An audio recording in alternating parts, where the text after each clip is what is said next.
할렐루야. 5월 4일 토요 새벽 기도에 오신 여러분들을 주님의 이름으로 환영하고 축복합니다. 찬송가 181장을 함께 찬송하며 하나님께 예배 드리겠습니다. 찬송가 181장을 함께 찬송하시겠습니다.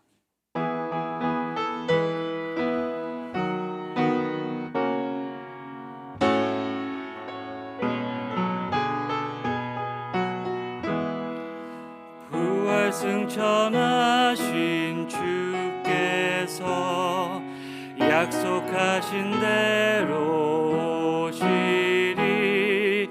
세상 끝날에 징조가 뚜렷하니 깨어 있으라. 죽기까지 충성하라. 생명의 면류관을 내게 주리라. 내가 속히 오리라. 아멘. 주 예수여 오시옵소서. 다시 오시게 될 주께서 어떤 상급 내려주실까. 맡은 달란트 얼마를 남겼는가 셈에 보아라. 죽기까지 충성하라. 생명의 면류관을 내게 주리라. 내가 속히 오리라. 아멘. 주 예수여 오시옵소서. 너희 등잔 안에 기름을 가득 채워 넣으라. 등불 밝혀서 오시는 신랑 예수 영접하여라. 죽기까지 충성하라. 생명의 면류관을 내게 주리라. 내가 속히 오리라. 아멘. 주 예수여 오시옵소서. 그날 그 시간을 모르니 모두 깨어나와 있으라. 어린 양 잔치자리 참여하리라. 죽기까지 충성하라. 생명의 면류관을 내게 주리라. 내가 속히 오리라. 아멘. 주 예수여 오시옵소서. 생명의 주관자가 되시는 하나님, 지난 밤도 우리와 함께하여 주시고 또 한날을 새날을 살아갈 수 있도록 기회를 주심에 감사를 드립니다. 저에게 허락하신 이 날을 하나님의 선하심과 영광을 드러내는 일에 쓸 수 있도록 주님의 성령으로 인도하여 주시기를 기도합니다. 찬송과 말씀과 기도의 자리 가운데 우리를 찾아와 만나 주셔서 우리가 날마다 주님 뜻을 구하고 주님 뜻대로 살아가는 일에 인내와 소망과 기쁨이 넘치게 하여 주시옵소서. 예배의 시정 후 주님께 의탁하오며 필요한 은혜를 봄비와 같이 내려주실 것을 믿으며 좋으신 우리 주님 예수 그리스도의 이름으로 기도하옵나이다. 아멘. 이 시간 우리가 함께 나눌 하나님의 말씀은 신약성경 사도행전 2장 14절에서 36절까지의 말씀입니다. 신약성경 사도행전 2장 14절에서 36절까지의 말씀입니다.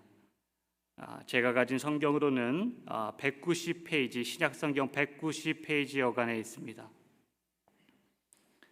함께 한 절씩 교독하신 후에 마지막 36절은 다 함께 읽도록 하겠습니다. 제가 먼저 말씀을 읽도록 하겠습니다. 베드로가 11 사도와 함께 서서 소리를 높여 이르되 유대인들과 예루살렘에 사는 모든 사람들아 이 일을 너희로 알게 할 것이니 내 말에 귀를 기울이라.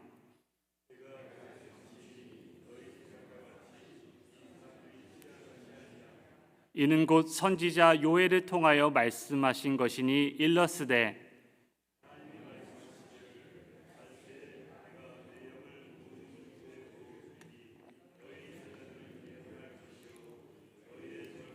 환상을 보고 너희의 늙은이들은 꿈을 꾸리라. 그때에 내가 내 영을 내 남종과 여종에게 부어주리니 그들이 예언할 것이요 또 내가 위로 하늘에서는 기사를 아래로 땅에서는 징조를 베풀리니 곧 피와 불과 연기로다. 주의 크고 영화로운 날이 이르기 전에 해가 변하여 어두워지고 달이 변하여 피가 되리라. 누구든지 주의 이름을 부르는 자는 구원을 받으리라 하였느니라. 이스라엘 사람들아 이 말을 들으라. 너희도 아는 바와 같이 하나님께서 나사렛 예수로 큰 권능과 기사와 표적을 너희 가운데서 베푸사 너희 앞에서 그를 증언하셨느니라. 그가 하나님께서 정하신 뜻과 미리 하신 대로 내준 바 되었거늘 너희가 법 없는 자들의 손을 빌려 못 박아 죽였으나 하나님께서 그를 사망의 고통에서 풀어 살리셨으니 이는 그가 사망에 매여 있을 수 없음이라. 다윗이 가리켜 이르되 나로 요동하지 않게 하기 위하여 그가 내 우편에 계시도다. 그러므로 내 마음이 기뻐하였고 내 혀도 즐거워하였으며 육체도 희망에 거하리니 주의 거룩한 자로 썩음을 당하지 않게 하실 것이미로다. 주께서 생명의 길을 내게 보이셨으니 주 앞에서 내게 기쁨이 충만하게 하시리로다 하였으므로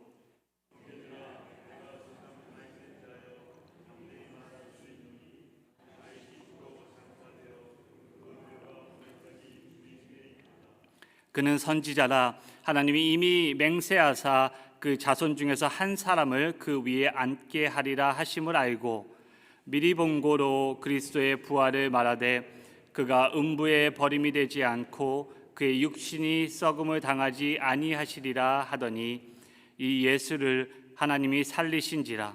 우리가 다 이 일의 증인이로다. 하나님이 오른손으로 예수를 높이심에 그가 약속하신 성령을 아버지께로 받아서 너희가 보고 듣는 이것을 부어 주셨느니라. 다윗은 하늘에 올라가지 못하였으나 친히 말하여 이르되 주께서 내 주에게 말씀하시기를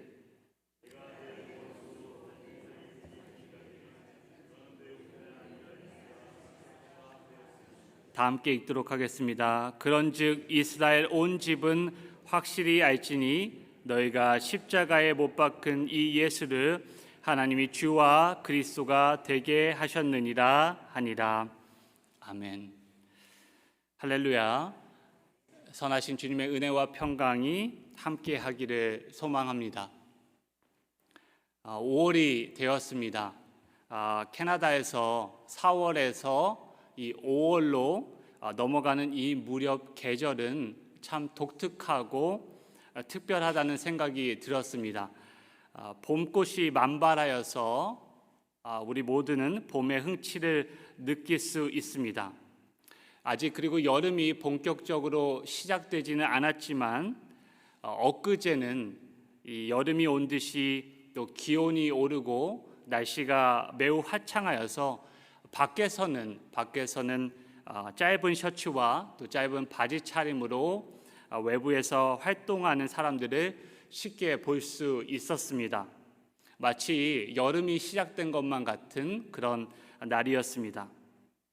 하지만 그렇다고 이런 날씨에 캐나다의 추위가 끝이 났다고 쉽게 단정 지어서는 안 됩니다. 그렇게 쉽게 믿어서는 반드시 배신을 당하게 되어 있습니다. 본격적으로 여름이 시작되기 전까지 5월에도 언제든지 제법 그 쌀쌀한 날씨가 찾아오고 또 언제든지 또 눈발이 날릴 수가 있는 것이 캐나다의 날씨인 것 같습니다. 아마 여기 계신 많은 분들이 이미 그런 것들을 경험을 하셨고 또 그 부분에 대해서 공감하시리라 생각이 됩니다. 5월은 이런 면에서 어쩌면 봄이고 여름이고 그리고 겨울이 되기도 합니다. 이런 면에서 이 시기는 4월에서 5월로 넘어가는 이 시기는 참으로 독특하고 특별한 시기라고 할 수 있습니다. 예수님께서는 자신을 가리켜서 나는 길이요 진리요 생명이라 말씀하시면서 자신으로 말미암지 않고서는 아버지께로 올 자가 없느니라 라고 말씀하셨습니다. 이 유명한 요한복음 14장 6절의 그 말씀은 예수님께서 지니고 계신 그 독특성과 유일성을 강조하는 말씀입니다. 예수님의 독특성과 동시에 하나님 아버지와 세상 사이에서 성자 예수님께서 갖는 특별하고 유일한 사역을 강조하고 있는 말씀이라고 볼 수 있습니다. 조금 더 예수님께서 말씀하신 길이요 진리요 생명이라고 말씀하신 그 예수님의 자기 증언에 조금 더 설명을 보태어 표현한다면 예수님은 하나님과 세상이 화목할 수 있도록 그 길을 가능성을 열어준 길이 되시는 분입니다. 또 예수님은 세상에 하나님을 계시하신 참 진리이기도 하십니다. 우리가 함께 읽고 묵상하는 성경을 가리켜 진리의 말씀, 계시의 말씀이라고 부르는 이유는 우리가 갖고 있는 성경이 진리이신 예수님을 담지하고 그 예수님을 증언하고 있기 때문입니다. 마지막으로 예수 그리스도는 죄로 인해서 하나님과 분리되었던 세상을 구원하신 생명의 주가 되십니다. 생명의 주가 되십니다.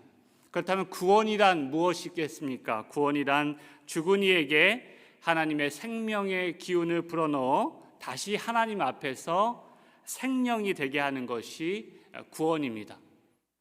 이렇듯 예수님은 길이시고 진리이시고 생명이 되십니다. 예수님은 이런 면에서 독특하시고 유일하신 분이라고 할 수 있습니다. 예수님께서 자신을 가리켜서 길이요 진리요 생명이라고 말씀하신 이 말씀이 자기 증언에 정당성을 부여하는 사건은 무엇입니까? 예수님의 이 자기 증언을 옳다고 증언하는 사건은 무엇이겠습니까? 이 예수님의 증언이 참인 것을 확증하는 사건이 바로 예수 그리스도의 부활 사건입니다. 예수 그리스도의 부활 사건이 이 예수님의 증언을 참되다고 확증합니다. 예수님의 부활은 예수님이 부활하셨다라는 그 사건은 우리에게 유한한 인간이 예수님 안에서 그저 인간의 그 유한성을 극복하고 무한한 생명을 얻게 된 것만을 의미하는 것은 아닙니다. 예수님의 부활을 그렇게 좁은 의미로 그리고 추상적인 의미로 우리는 해석해서는 안 됩니다. 예수님의 부활은 좀 전에 말씀드린 바와 같이 예수님께서 본인을 가리켜 길이요 진리요 생명이 되신다라는 그 증언이 참되다, 진실되다 하시는 하나님의 확증의 계시이라고 볼 수 있습니다. 하나님은 무덤에서 예수 그리스도를 일으키심으로 예수 그리스도를 죽은 자 가운데서 살리심으로 예수님의 그 독특성과 유일성을 증명해 보이신 것입니다. 그것이 예수님의 부활 사건이 갖는 의미입니다. 부활은 그런 면에서 예수님을 향한 예스가 되는 것입니다. 하나님의 승인이 되는 것입니다. 사도 바울은 부활에 대한 믿음 없이 예수님을 믿는 것이 헛것이라고 말했습니다. 만일 그리스도께서 다시 살아나신 일이 없다면 그 예수님은 우리가 길이요 진리요 생명이라고 고백하는 우리의 믿음 역시 결국은 헛된 것이 된다라는 말입니다. 이렇게 부활은 예수님의 독특성과 유일성을 세우는 기초적인 토대가 되는 것입니다. 오늘 본문을 살펴보기에 앞서서 제가 예수님의 부활에 대해서 조금 길게 설명드린 이유는 이제 함께 살펴볼 우리 본문의 말씀이죠. 베드로 설교에서도 예수님의 그 부활이 너무나 중요한 역할을 하기 때문입니다. 예수님이 메시아가 되신다는 베드로의 설교는 예수님의 그 부활 사건에 아주 굳건한 기초를 두고 있습니다. 이제 함께 오늘 본문 말씀을 함께 살펴보겠습니다. 예수님이 부활하시고 50일째가 되는 날이었습니다. 예수님을 따르는 무리들이 한 곳에 모여 있었습니다.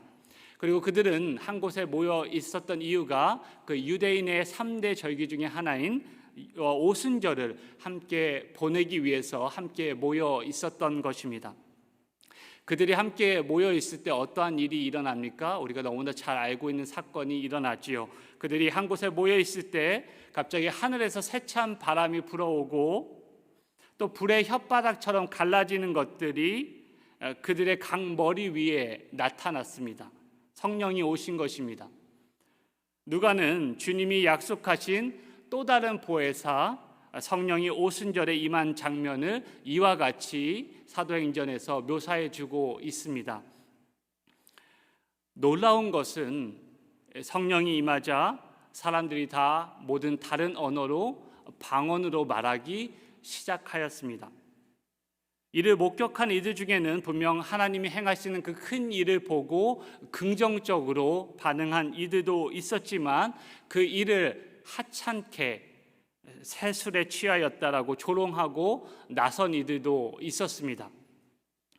이때 이렇게 부정적으로 반응했던 사람들에게 사도 베드로는 이 성령 강림과 또 그 일련에 관련된 사건들이 지금 벌어지고 있는 사건들이 어떠한 의미인지 설명하고자 길게 설교를 하는 내용이 오늘 본문에 담겨 있습니다.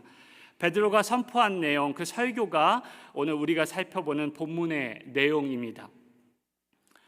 먼저 베드로는 그 반대자들을 향해서, 조롱하는 사람들을 향해서 지금 때가 3시 곧 오전 9시가 되었음을 지적하고 지금 방언으로 말하는 이들이 세술에 취한 것이 아니라고 먼저 반박합니다. 그리고는 베드로는 이같이 놀라운 현상이 무엇을 의미하는지 설명하고자 설교를 시작합니다. 14절에 기록된 바에 따르면 지금 베드로의 설교를 듣는 청중들은 대부분 유대인입니다. 예루살렘에 모여있는 유대인들입니다. 구약 성경을 익히 알고 있고 기억하고 있는 유대인들이 지금 베드로의 설교를 듣는 청중들입니다. 그러한 이유로 오늘 함께 말씀을 쭉 읽어왔지만 그 베드로 설교 중에 베드로는 구약 성경을 자주 인용합니다. 먼저 베드로는 구약의 요에서 2장 28절에서 32절까지의 말씀을 인용합니다. 요의 선지자에 따르면 말세가 오면 하나님의 영이 어떻게 됩니까? 모든 육체에 부어지고 또 그로 인하여서 너희 자녀들은 예언을 하고 너희 젊은이들은 환상을 보고 너희 늙은이들은 꿈을 꾸는 일이 벌어질 것이라고 이야기합니다. 그러면서 또 그때가 이르면, 말세하고 같은 표현이죠. 그때가 이르면 또 하나님의 영이 남종과 여종에게 부어지는데 그들도 또한 예언을 할 것이라, 그렇게 요엘 선지자는 예언합니다. 지금 이 일어나는 현상도 매우 중요합니다. 매우 중요하지만 본문을 이해하기 위해서는 지금 이 현상이 일어나는 그 때에도 어떤 때에 이런 현상들이 일어나는지도 우리는 주목해 봐야 합니다. 어느 때에 이런 기이한 일들이 일어날 것이라고 요엘 선지자는 말해주고 있습니까? 말세에 그때에 이러한 일들이 일어날 것이라고 이야기하고 있습니다. 하나님의 때에 그런 일들이 일어날 것이라고 예언하고 있는 것입니다. 말세는 있는 그대로 직역하면 어떤 뜻입니까? 말세는 있는 그대로 직역하면 종말입니다. 종말은 또 어떤 뜻입니까? 최후의 날이라는 뜻입니다. 문자 그대로 이해하면 그렇다는 말씀입니다. 하지만 성경에서는 말세는 조금 더 구체적으로 메시아의 출현과 관련이 있는 날입니다. 성경에서 말세는 구체적으로 메시아가 출현하는 날과 관련되어 있습니다. 메시아가 출현할 때 메시아의 출현이 곧 구원의 시작이자 말세의 시작이라고 성경은 말하고 있습니다. 그러므로 메시아가 없는 말세는 있을 수가 없겠지요. 말세가 시작되었다라는 것은 곧 메시아가 출현하였다라는 의미이기도 합니다. 베드로는 이 요엘 선지자의 말을 인용함으로 지금 오순절 성령 강림을 통해서 일어나는 이 사건이 메시아로 오신 예수 그리스도와 무관하지 않다라는 점을 지금 선포하고 있는 것입니다. 하나님이 구약의 선지자를 통해 약속하신 대로 지금 그 언약의 때가 성취되어, 그러니까 메시아의 때 말세가 도래했다고 베드로는 요엘 선지자의 말을 인용하면서 그렇게 선포하고 있는 것입니다. 지금이 말세이다라고 이야기하고 있는 것입니다. 메시아가 도래한 출현한 때이다라고 이야기하고 있는 것입니다.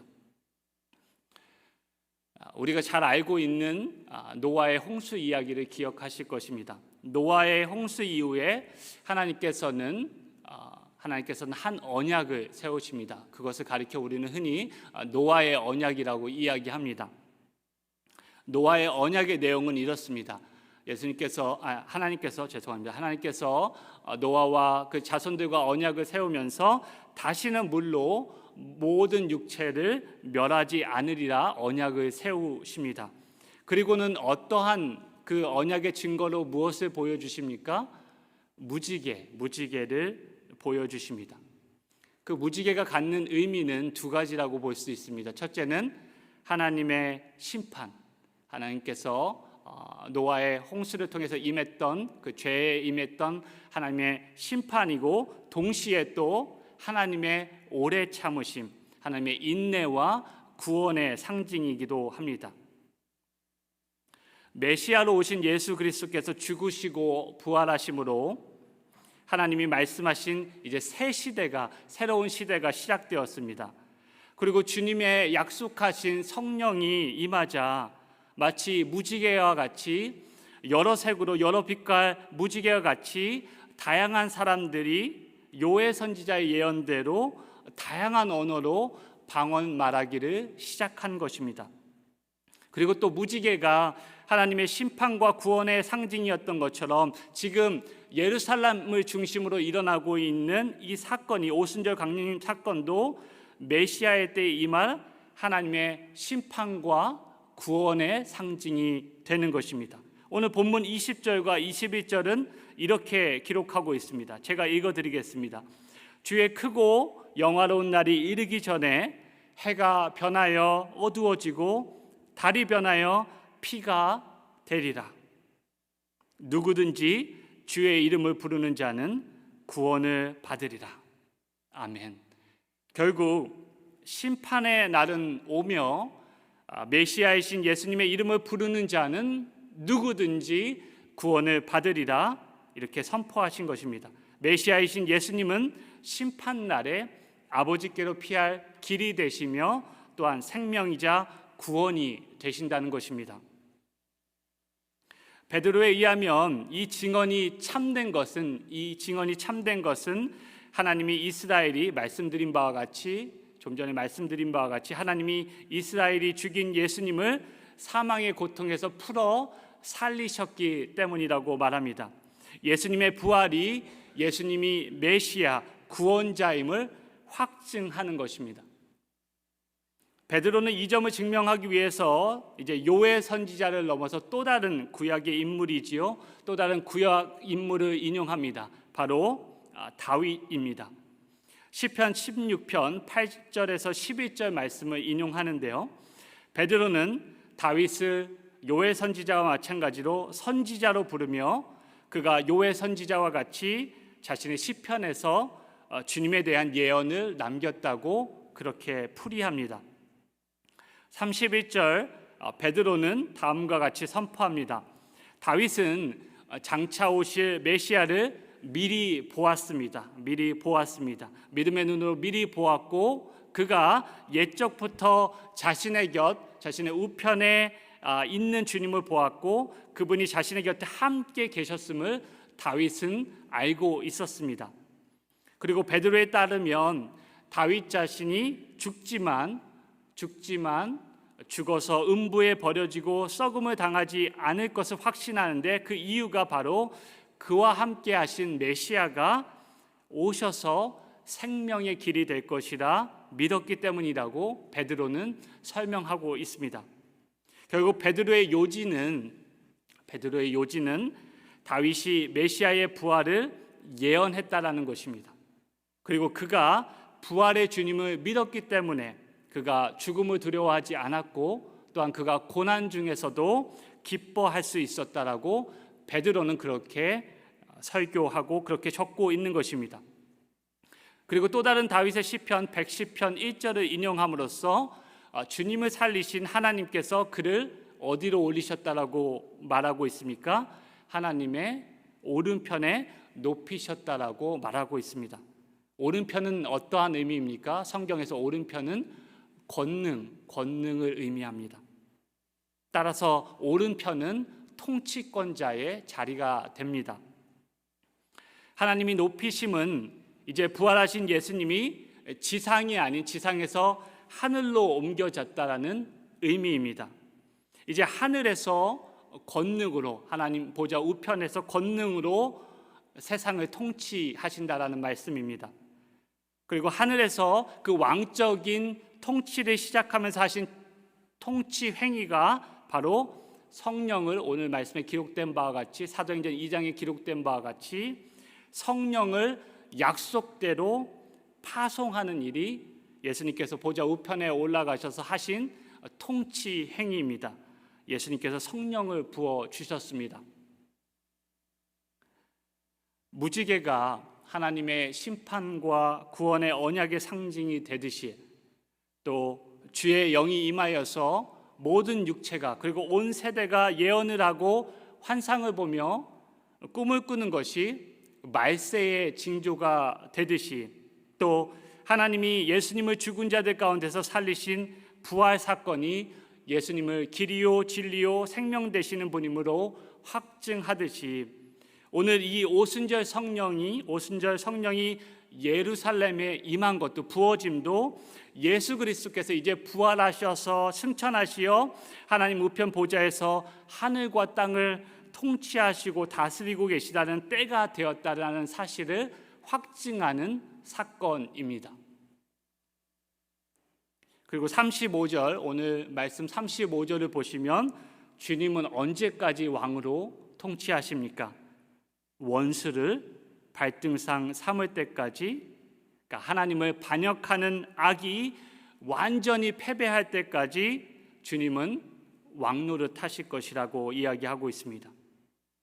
왕이 보좌에 앉는 시간은 쉬는 시간이 아닙니다. 휴식을 취하는 시간이 아니라 일하는 시간입니다. 지금도 주님은 하나님의 권능을 힘입어 주의 성령을 통하여서 저와 여러분과 같은 믿음의 일꾼을 위하여 또 믿음의 공동체를 위하여 지금도 쉬지 않고 일하고 계십니다. 우리가 함께 시작과 앞서서 고백했던 찬송의 가사처럼 분명 부활 승천하신 주님께서 약속하신 대로 우리에게 오실 것입니다. 제자들을 떠나 하늘로 올라가신 그 모습 그대로 다시 오실 것입니다. 하나님의 약속은 반드시 이루어집니다. 우리 눈에는 그것이 하나님의 약속이 더뎌 보일지 몰라도 그리고 우리의 눈에 그 징조가 뚜렷하지 않을지 몰라도 하나님은 신실하게 약속을 이루시는 분이고 약속을 이루실 충분한 권능과 능력을 갖고 계신 분입니다. 그리고 예수님의 부활이 그 약속의 보증이 되는 것입니다. 예수님의 부활이 우리의 믿음과 소망의 근거가 됩니다. 그러므로 낙심하지 말고 끝까지 예수님의 다스리심에 충성하며 살아가기를 축복합니다. 오늘 이 아침 함께 나눈 말씀을 다시 한번 기억하시면서 사망 권세를 이기시고 다시 사신 예수님이 우리의 주와 그리스도가 되심을 깨닫고 고백하는 은혜가 있기를 원합니다. 그로 인하여서 슬기 있는 열처녀가 자신의 등불에 기름을 가득 채우고 신랑을 영접한 것과 같이 우리의 영혼을 성령으로 가득 채우고 등불 밝혀 오시는 신랑 되신 예수님을 맞이하는 그런 복된 인생이 되기를 주님의 이름으로 축복합니다. 아멘. 이 시간 함께 기도하시겠습니다. 이 시간 말씀을 기억하시면서 함께 기도하기 원합니다. 우리는 무엇을 증명하기 위해 살아가고 있습니까? 무엇을 증명하기 위해 살아가고 계십니까? 스스로 한번 질문해 봤으면 좋겠습니다. 많은 사람들이 자신의 쓸모를 증명하기 위해서 애쓰며 살아갑니다. 누군가에게 능력 있고 또 가치 있는 중요한 사람으로 또 대접받기 위해 끊임없이 그렇게 스스로를 증명하며 살아가고 있지는 않습니까? 하지만 우리는 기억해야 합니다. 우리의 삶은 모든 것 위에 모든 것 되시는 주님으로 이미 채움받은 삶입니다. 완성된 삶입니다. 우리는 우리를 증명하는 삶이 아닌 우리 안에 계신 그리스도를 증거하는 삶으로 부름받은 사람들입니다. 성도의 삶은 자기를 증명하고 자랑하는 그 자기 영광을 위한 삶이 아닌 하나님께 영광을 돌리고 하나님을 기쁘시게 하기 위한 삶을 선택해야 합니다. 예수님께서 제자들에게 말씀하셨습니다. 스스로 말하는 자는 자기 영광만 구하되 보내신 이의 영광을 구하는 자는 참되다 말씀하셨습니다. 예수님은 하나님이 보내신 성령에 힘입어 입술의 고백대로 그대로 살아가셨고 십자가에서 죽기까지 하나님의 영광을 추구하셨습니다. 그리고 하나님은 마침내 영광스럽게 하셨습니다. 영화롭게 하셨습니다. 죽은 자 가운데서 살리시고 하늘로 올리셨습니다. 베드로와 수많은 제자가 이 일의 증인이 됩니다. 그리고 부활하신 주님을 승천하셔서 하나님 보좌 우편에서 온 우주 만물을 다스리시며 지금도 통치하십니다. 주님은 살아서도 하나님의 영광을 위해서 살아가셨고 죽으시고 다시 살아나신 후에도 여전히 하나님을 위해서 일하고 계십니다. 이 시간 함께 기도하기를 원합니다. 우리의 삶이 아들 하나님께서 아버지 하나님을 위해서 그렇게 아버지 하나님의 영광을 위해서 살아가셨듯 우리도 우리를 구원하여 주신 주님을 위해서 살아가기를 간구하시면 좋겠습니다.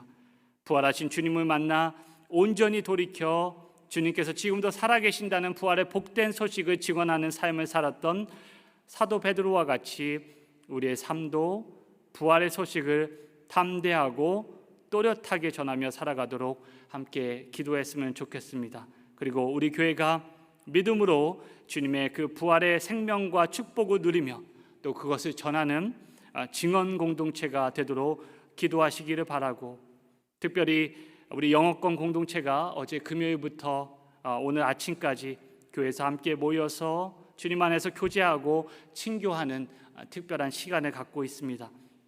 우리 영어권 공동체가 주님 안에서 하나가 되어 더욱더 단단히 세워져 갈 수 있도록, 그리고 교육부에 있는 믿음의 자녀들을 위해서 또 함께 동일한 기도 제목을 가지고 기도해 주시면 좋겠습니다. 또 갭선교 컨퍼런스 참여를 이제 마치고 한국에서 돌아오고 계신 우리 장성훈 목사님과 또 장성훈 목사님의 가정 위에 주님의 돌보시고 강건케 하시는 은혜가 함께하기를 기도해 주시기를 바랍니다. 우리 선교사님과 그 가정과 또 사역 현장 가운데 또 동일하게 하나님께서 채우시고 인도하시는 은혜가 넘치도록 함께 또 기도하겠습니다.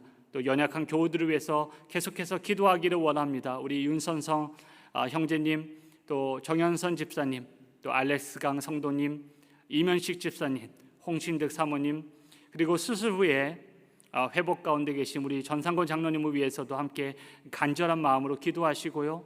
또 가족을 먼저 떠나보내고 슬픔을 당한 가정 가운데 위로와 평강으로 하나님이 함께 하시는 은혜가 있도록 이 시간 함께 소리내어 기도하시겠습니다. 주님, 달과 별이 스스로 빛을 만들어내지 못하고 태양의 빛을 반사하듯이 우리의 생명의 근원이 부활하신 주님께로 왔음을 이 시간 고백합니다. 달과 별이 태양빛을 반사하며 빛나듯 그렇게 자신의 존재를 드러내듯 우리의 인생도 그리스도의 영광의 빛을 수용하고 반사하는 반사체로 또 그리스도의 영광의 빛을 증거하는 증인으로 살아가게 하시옵소서.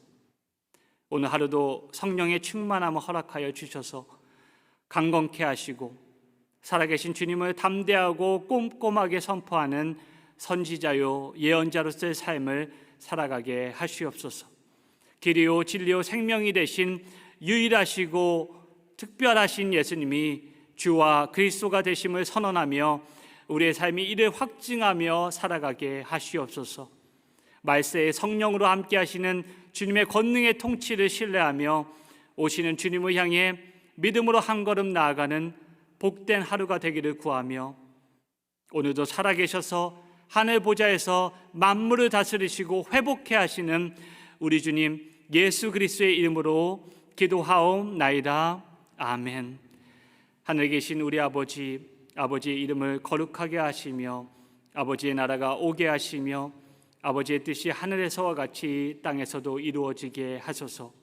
오늘 우리에게 일용할 양식을 주시고 오늘 우리에게 잘못한 사람을 용서하여 준 것 같이 우리 죄를 용서하여 주시고 우리를 시험에 빠지지 않게 하시고 악에서 구하소서. 나라와 권능과 영광이 영원히 아버지의 것입니다. 아멘.